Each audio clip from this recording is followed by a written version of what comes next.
C'est une première régionale. Ce forum de la transition énergétique mobilise près de 300 personnes. Industriels, chercheurs, start-upers et élus travaillent 2 jours durant à l'évolution de nos usages de l'énergie. La transition énergétique, c'est un sujet en constante évolution. Globalement, au niveau du pôle Alpha RH, le pôle Alpha RH, c'est le pôle des deep tech en Nouvelle-Aquitaine qui accompagne les innovations électroniques photoniques. Ces innovations, j'en vois tous les jours. Dans le domaine des capteurs qui vont permettre de monitorer les consommations, donc de baisser globalement la facture. Dans le domaine aussi des capteurs communicants, les réseaux de communication qui deviennent moins énergivores, ça fait partie aussi des grandes innovations.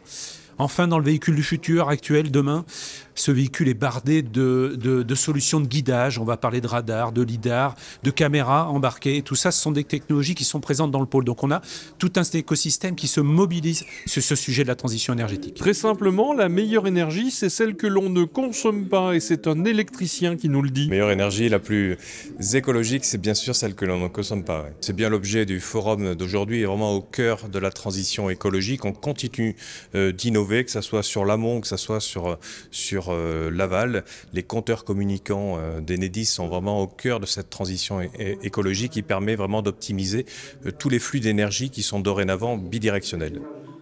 La juxtaposition énergie et données est un des changements notables. C'est ce qui permet aujourd'hui de bien comprendre les conséquences de chacun de ces actes de consommation. Et donc c'est ainsi que chaque consommateur devient acteur de sa consommation.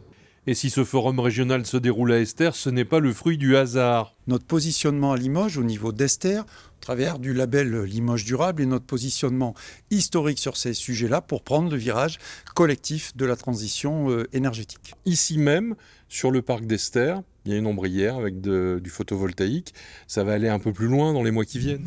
Tout à fait. Il y a eu 600 000 € d'investis pour créer en fait une voie verte entre la gare de Limoges, le centre-ville et le parc technologique d'Esther. Il va y avoir l'installation de bornes de recharge et potentiellement une extension des ombrières photovoltaïques.